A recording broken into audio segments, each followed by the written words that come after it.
Olá pessoal, tudo bem? Sejam muito bem-vindos. Olha, a gente vive numa era de bombardeio de informação, né? Notificação o tempo todo, uma cultura que valoriza a velocidade, mas nem sempre a profundidade. E aí fica a pergunta, como é que a gente resgata a capacidade de ler para compreender de verdade?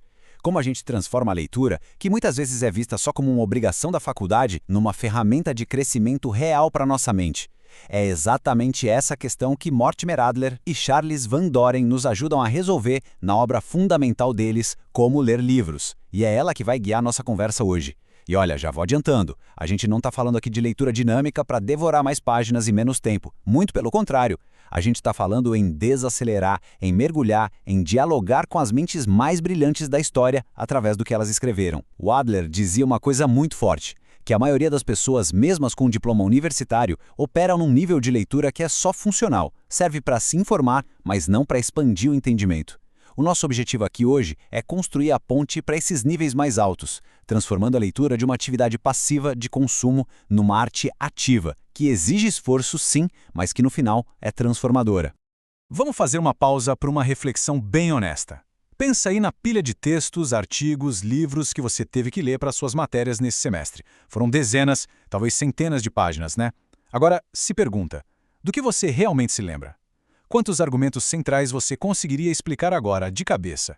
Quantas daquelas leituras mudaram de fato o seu jeito de pensar sobre um assunto? Se bater uma pontinha de frustração, pode ficar tranquilo, você não está sozinho. Essa sensação de que o conhecimento escorre pelos dedos não é uma falha de memória ou de inteligência, não. Isso tem até nome. A curva do esquecimento, que foi mapeada lá atrás por Hermann Ebbinghaus, mostra que, sem um método ativo para processar e revisar o que a gente aprende, a gente esquece a maior parte em questão de dias. O problema, então, não é você, é a falta de um método. A gente foi alfabetizado, mas ninguém ensinou a gente a ler de forma estratégica, profunda. E é exatamente essa lacuna que a gente vai preencher hoje, apresentando um sistema, um passo a passo, para garantir que o seu tempo precioso de leitura se transforme em compreensão que fica. Então a nossa jornada hoje vai ser dividida em 6 etapas bem claras. A gente vai começar pelo fundamento de tudo, a mentalidade do leitor ativo. Depois, vamos mapear o terreno com os 4 níveis da leitura. Em seguida, a gente mergulha nas ferramentas práticas, explorando a leitura inspecional, a analítica e a arte de dialogar com o autor. E por fim, a gente vai chegar no topo, no nível mais avançado, a leitura sintópica. Preparados? Então, vamos lá! Bom, vamos começar pelo alicerce de todo o método. Antes de qualquer técnica, a gente precisa de uma mudança de paradigma, de mentalidade. Ler para compreender não é um ato passivo, sabe? Não é como ver um filme ou ouvir uma música. É uma atividade e uma das mais complexas que a nossa mente pode fazer. A ideia é abandonar a postura de um consumidor de conteúdo e assumir a de um parceiro de conversa. Não se trata só de virar as páginas, mas de entrar num diálogo, às vezes até numa batalha de ideias, com o autor. É questionar, conectar, construir o significado ativamente. O livro te dá as palavras, mas a compreensão, essa é uma construção sua. E a distinção que o Adler e o Van Doren fazem entre ler para se informar e ler para compreender é o coração dessa mudança de mentalidade. Pensa comigo, ler para se informar é consumir fatos que já estão no nosso nível de conhecimento. Sabe, ler o feed de notícias, as manchetes de um portal? Isso traz novidades, mas raramente desafia a gente a pensar diferente. É como adicionar água num copo que já tem água. O volume aumenta, mas a substância é a mesma. Agora, ler para obter compreensão, isso é outra coisa. É o ato de encarar um livro que, de alguma forma, é maior que a gente. O autor entende algo que a gente ainda não entende. A comunicação aqui não é entre iguais. O objetivo não é só absorver o que está dito, mas elevar a nossa própria mente até o nível de entendimento do autor. Por exemplo, ler uma notícia sobre a inflação do mês no portal. Isso é informação. Agora, ler um capítulo do Célcio Furtado, Informação Econômica do Brasil, que vai analisar as raízes históricas da inflação no país, isso é buscar compreensão. O primeiro te informa o quê, o segundo te desafia a entender o porquê. Faz sentido? E essa citação resume perfeitamente a essência da leitura ativa. O Adler compara o aprendizado com um livro ao de um cientista no laboratório. Os dois são processos ativos que exigem esforço, método. A grande diferença é que a leitura é uma descoberta com ajuda. O autor funciona como um professor ausente. Ele já fez o trabalho pesado, já pesquisou, organizou, articulou as ideias. Ele nos entrega um mapa. Mas a jornada da compreensão, o ato de percorrer esse mapa e de fato conhecer o território, essa é uma tarefa nossa, intransferível. A gente pode até fazer um paralelo com a zona de desenvolvimento proximal do Vygotsky. O livro é aquele conhecimento que está um pouquinho além do que a gente consegue alcançar sozinho e o autor nos dá o andaime, o suporte intelectual para a gente chegar num novo patamar. Li, portanto, não é só decodificar palavras, é um processo de desenvolvimento cognitivo com uma ajudinha. Ok, mas como a gente coloca essa postura ativa em prática? Um leitor ativo é, antes de tudo, alguém que faz perguntas. E Adler e Van Doren organizam isso em 4 perguntas fundamentais que devem guiar toda a leitura séria. E a ordem delas é crucial, presta atenção. A primeira, sobre o que é o livro no geral. Essa busca a unidade da obra. Antes de mais nada, você precisa ser capaz de dizer, em poucas palavras, qual é a ideia central, o esqueleto do livro. A segunda, o que está sendo dito em detalhe e como. Essa foca na execução, como o autor constrói o argumento dele, quais são os termos-chave, as afirmações, as provas que ele usa. É a análise da arquitetura do pensamento. Só depois de ter respondido essas duas, ou seja, depois de ter entendido o livro nos termos do autor, é que você ganha o direito de ir para a terceira. O livro é verdadeiro no todo ou em parte? Essa é a pergunta do crítico, a hora do julgamento intelectual. E por fim, a quarta, que talvez seja a mais importante. E daí? Qual a importância disso? Essa pergunta busca a relevância, a conexão. Por que esse livro importa? Como ele se conecta com o que eu já sei? Que impacto ele tem na minha visão de mundo, na minha vida? Essa última pergunta é a ponte entre a teoria e a prática. É o que transforma conhecimento em sabedoria. Resumindo, então, esta primeira e fundamental sessão, a base da arte de ler é uma mudança de atitude. Ser um leitor ativo é deixar de ser um balde passivo para se tornar um parceiro ativo numa conversa com o autor. O objetivo não é acumular informações, mas construir compreensão, um processo que eleva a nossa própria mente. Essa atividade é uma forma de descoberta, guiada por aquelas 4 perguntas essenciais que nos forçam a encontrar a unidade, a estrutura, a verdade e, finalmente, a relevância de qualquer obra. Com essa mentalidade agora bem estabelecida, a gente está pronto para explorar as ferramentas práticas que nos permitem subir os níveis de compreensão. Vamos para o próximo passo. Agora que a gente já entendeu a filosofia da leitura ativa, o porquê, vamos mergulhar na estrutura prática do método do Adler, o como. Ele organiza a leitura não como uma coisa só, mas como uma hierarquia de 4 níveis, um construído sobre o outro. Cada nível se baseia no anterior e exige mais atividade e mais habilidade do leitor. Para dominar um nível superior, você precisa ter maestria nos inferiores. O objetivo do leitor sério é, portanto, subir conscientemente nessa escada, dominando as competências de cada degrau. E essa pirâmide aqui ilustra essa hierarquia muito bem. Lá na base a gente tem a leitura elementar. É o nível da alfabetização, o que a gente aprende na escola. A pergunta aqui é, o que essa frase diz? É a habilidade de decodificar as letras e entender o significado literal. É o que nos permite ler a bula de um remédio ou uma notícia simples. O segundo nível é a leitura inspecional. A pergunta-chave aqui já muda para sobre o que é este livro. Aqui se trata de uma inspeção rápida e sistemática para entender a estrutura, os temas e a dificuldade da obra. É o que a gente faz quando for ler um livro na livraria para decidir se vale a pena levar. Acima temos o terceiro nível, a leitura analítica. A pergunta agora é o que o livro diz em detalhe e por quê.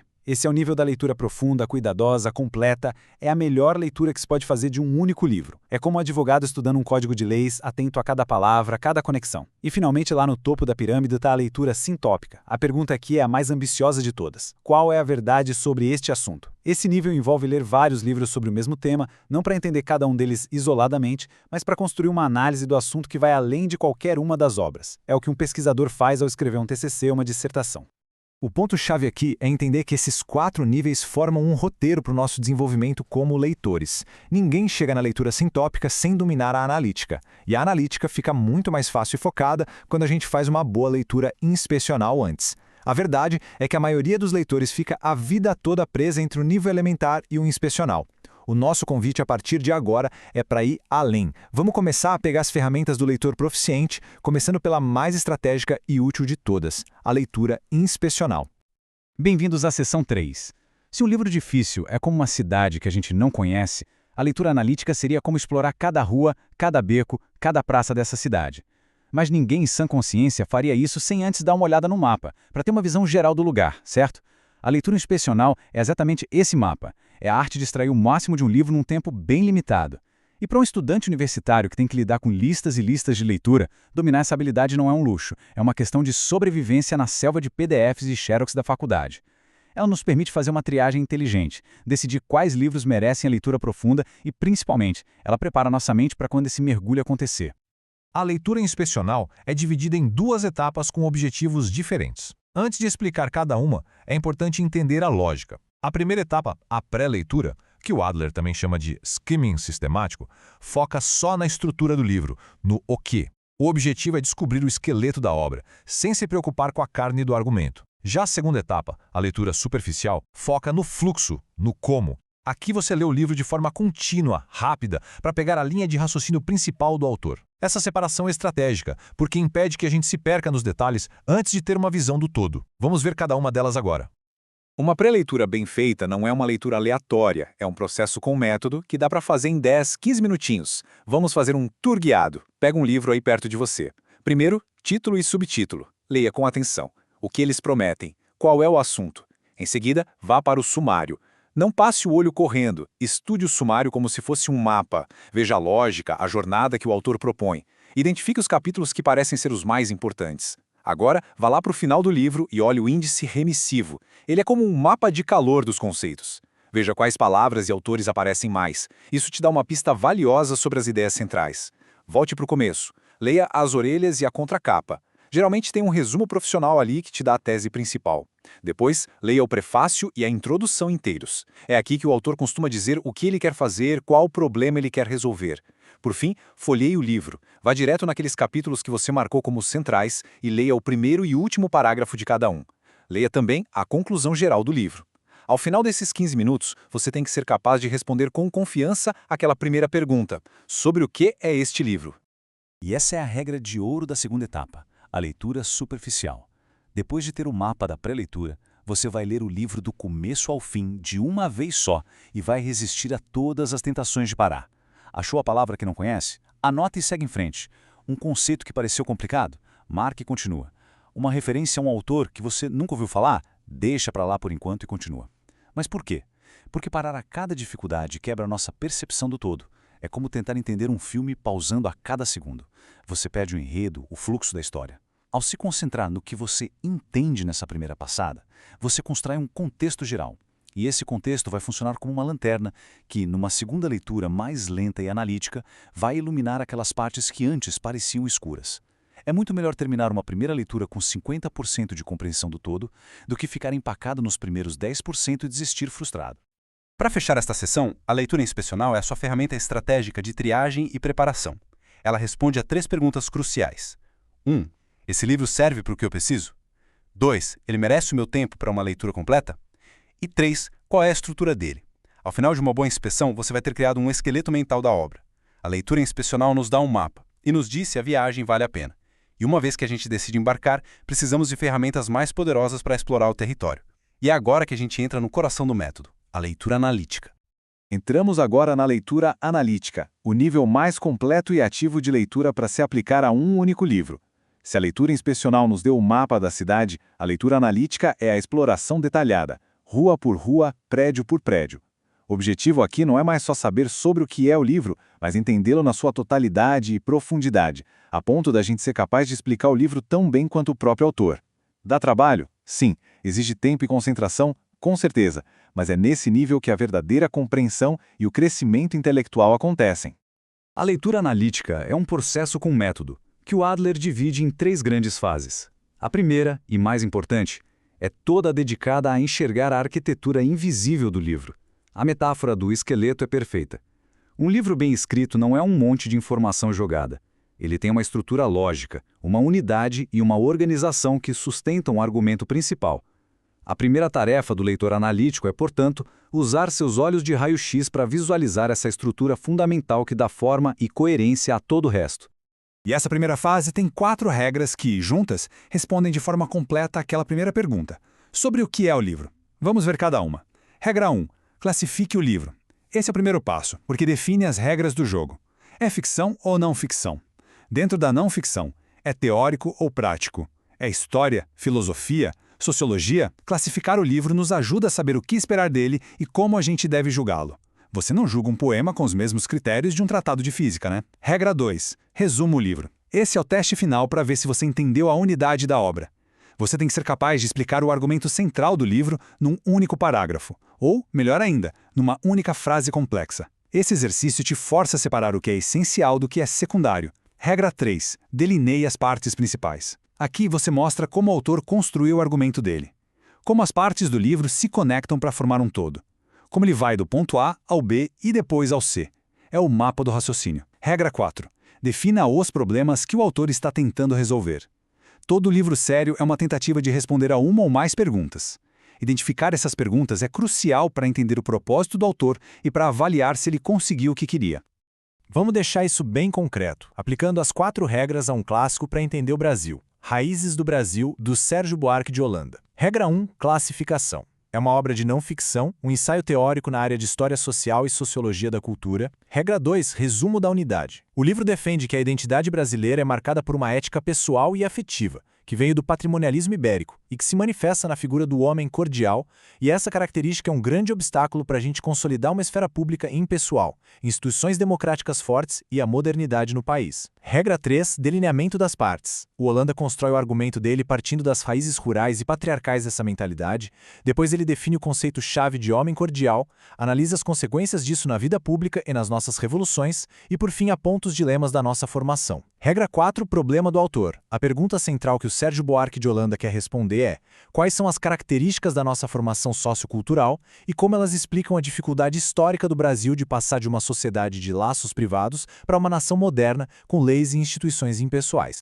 Em suma, esta primeira fase da leitura analítica é como uma engenharia reversa. Ao aplicar essas 4 regras, você desmonta o livro para entender como ele foi construído. Você não está mais perdido nos detalhes. Você tem em mãos a planta baixa, o esqueleto completo do argumento do autor. E é só com essa clareza da estrutura que a gente pode seguir com segurança para a próxima fase, que é a interpretação detalhada do conteúdo e o diálogo crítico com as ideias do autor.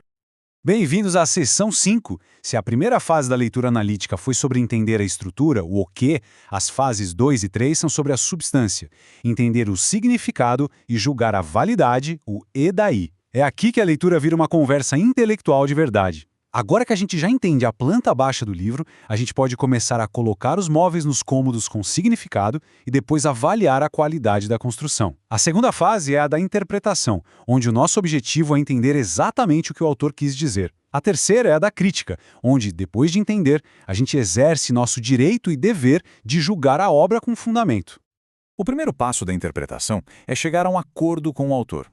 E o Adler faz aqui uma distinção fundamental entre palavras e termos. Uma palavra é só um veículo e muitas vezes é ambígua. Pensa na palavra democracia. Para um ateniense da antiguidade, ela significava uma coisa bem diferente do que para Rousseau ou para um cientista político brasileiro hoje que analisa o presidencialismo de coalizão. A palavra é a mesma, mas os conceitos são outros. Já um termo é o significado único e preciso que um autor dá a uma palavra-chave dentro do seu argumento. O trabalho do leitor analítico é ser um detetive de conceitos, identificar as palavras mais importantes para o autor e, usando o próprio texto como prova, descobrir qual é o termo, ou seja, qual é o conceito exato que aquela palavra carrega naquele livro específico. Sem isso, a comunicação falha. Você e o autor podem estar usando a mesma palavra, mas falando de coisas completamente diferentes.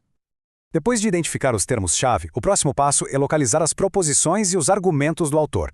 Uma proposição é a unidade do conhecimento, é uma declaração, uma afirmação que o autor faz. Mas como achar isso no meio de centenas de páginas? Procure as frases que o autor enfatiza, aquelas que são declarações fortes, e não só descrições ou exemplos. Geralmente, são as teses de cada parágrafo ou capítulo. Já um argumento é uma sequência de proposições organizadas de forma lógica, onde algumas servem como premissas, as razões, para sustentar uma conclusão. Como identificar os argumentos? Fique de olho nas placas de sinalização do raciocínio. Palavras como o porquê, pois, visto que, introduzem as razões. Palavras como portanto, logo, consequentemente, indicam conclusões. Ler analiticamente é seguir essa trilha lógica, entender como o autor conecta suas ideias para construir um argumento coerente. E assim, a gente chega na terceira e última fase da leitura analítica, a crítica. E aqui, o Adler estabelece uma regra de ouro da etiqueta intelectual que deveria ser ensinada em toda a faculdade. Você não tem o direito de concordar, discordar ou suspender o seu julgamento sobre uma obra até que possa dizer com total sinceridade, eu entendi. Criticar um argumento que você não entendeu completamente não é um ato de inteligência, é um ato de arrogância. Dizer não gostei ou discordo, sem dar razões baseadas no conteúdo do livro, não é crítica, É só a expressão de um preconceito, de uma opinião que não foi pensada. A crítica de verdade é um julgamento racional. E como num tribunal, não se pode julgar sem antes ouvir todas as testemunhas e examinar todas as provas. Se a crítica tem que ser racional, em que ela pode se basear? O Adler diz que toda discordância de verdade tem que se encaixar em uma de 4 categorias. Vamos exemplificar. Você pode dizer que o autor está 1. Desinformado. Faltam a ele informações importantes para o argumento. Por exemplo, escrever uma análise sobre a economia brasileira nos anos 90 e ignorar completamente o plano real. 2. Mal informado. As informações que ele usa estão erradas ou já foram superadas. Por exemplo, basear um argumento em dados estatísticos que já foram corrigidos. 3. Ilógico. O raciocínio do autor tem uma falha, as conclusões não vêm das premissas. É uma falácia, como uma generalização apressada. 4. Incompleto. A análise do autor, mesmo que esteja correta até certo ponto, é falha porque ele não considerou todas as variáveis necessárias. Por exemplo, uma análise da desigualdade no Brasil que só olha o fator econômico e ignora completamente as dimensões racial e de gênero. O ponto fundamental é que ao fazer uma crítica você tem que não só apontar uma dessas falhas, mas também justificar sua posição com seus próprios argumentos e provas. Resumindo, esta sessão nos mostrou como transformar a leitura num diálogo honesto e rigoroso. A primeira etapa é a interpretação, que exige da gente a humildade de tentar entender o autor nos termos dele, decifrando seus conceitos e seguindo sua lógica. A segunda etapa é a crítica, que exige a coragem de julgar, mas com a responsabilidade de fazer isso com base em critérios racionais e não em achismo. Ao dominar essas 2 fases, você completa o ciclo da leitura analítica e se torna um verdadeiro interlocutor das grandes obras do pensamento. E chegamos ao topo da montanha, ao nível mais elevado, mais desafiador e, no final das contas, o que dá mais retorno, a leitura sintópica. Até agora, o nosso foco foi em como dominar um único livro. Na leitura sintópica, a perspectiva vira de cabeça para baixo. Os livros deixam de ser objetivo e se tornam ferramentas. O foco não é mais entender o que este ou aquele autor disse, mas sim entender um assunto, um tema, um problema em toda a sua complexidade usando vários livros para construir essa compreensão. Então, o que é a leitura sintópica? É ler vários livros sobre o mesmo tópico. Digamos, a modernidade brasileira, a crise da democracia. Não para entender o que o Sérgio Buarque de Holanda disse sobre a modernidade, ou o que o Roberto Soares disse, mas para entender a questão da modernidade no Brasil em si. O leitor sintópico vira um moderador de um grande debate. Ele convoca os autores mais importantes para uma mesa redonda sobre um tema que ele define. É o leitor quem estabelece os termos da discussão, quem faz as perguntas e quem, no final, analisa o que eles concordam, o que discordam e o que eles nem sequer mencionam. O resultado é uma síntese, uma compreensão do assunto que é original do leitor e que não estava pronta em nenhum dos livros. No fundo, é exatamente isso que se espera de vocês num TCC ou numa dissertação. Não só resumir o que os outros disseram, mas criar uma análise original a partir de um diálogo crítico com a literatura que já existe. E esse processo, longe de ser bagunçado, é super metódico e pode ser dividido em 5 etapas. Etapa 1. Crie uma bibliografia provisória.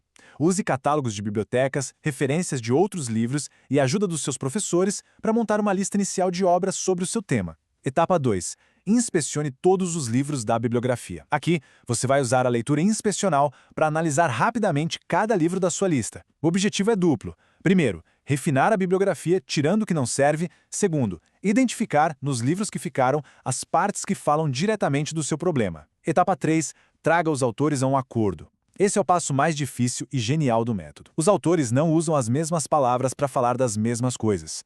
Você, o leitor, precisa criar uma terminologia neutra. Você não está à mercê da terminologia deles. Você impõe a sua. Etapa 4. Defina as questões. Em vez de se focar nas perguntas que os autores fazem, você cria suas próprias perguntas, que serão feitas a todos eles. Por exemplo, a desigualdade econômica é uma ameaça à democracia? Etapa 5. Analise a discussão. Com as suas perguntas e a sua terminologia neutra em mãos, você agora lê as respostas de cada autor. Você mapeia onde eles concordam e, mais importante, onde eles discordam. Você analisa esses debates e, a partir daí, constrói a sua própria visão informada e complexa sobre a verdade do assunto. Você pode estar pensando que tudo isso parece um trabalho gigantesco. E, na verdade, é. Exige tempo, disciplina e um esforço intelectual considerável. Então, por que ter todo esse trabalho? A resposta está nessa citação poderosa. A nossa mente, ao contrário de outras partes do corpo, não tem um limite para crescer. Ela pode continuar se expandindo, se aprofundando a vida inteira. Só que esse crescimento não é automático, ele depende de exercício. A leitura ativa especialmente nos níveis mais exigentes como a analítica e a sintópica, é o exercício mais puro e eficaz para a mente. É o que nos impede de estagnar, de nos contentar com respostas fáceis e conhecimento superficial. É o que nos mantém em crescimento intelectual contínuo. Para resumir esta última sessão, a leitura sintópica é o que diferencia o mero aluno do verdadeiro pesquisador. É a habilidade que nos permite ir além de consumir conhecimento para nos tornarmos organizadores, questionadores e, no fim, criadores de uma nova síntese. É a ferramenta que nos permite entrar na grande conversa da tradição intelectual, não como espectadores, mas como participantes ativos. Dominar essa arte é, em essência, dominar a arte de aprender por conta própria, de forma autônoma e profunda, sobre qualquer assunto que a gente queira. Chegamos ao final da nossa jornada. Nós percorremos um longo caminho, né? Partimos daquela frustração de ler e não lembrar de nada, passamos pela mudança de mentalidade para uma leitura ativa, até explorarmos em detalhe as ferramentas da leitura inspecional, analítica e, finalmente, sintópica. O propósito de tudo isso, como a gente viu, vai muito além de nos tornar leitores mais eficientes. O objetivo final é provocar e sustentar o crescimento contínuo das nossas mentes. Então, o que você leva dessa nossa conversa de hoje?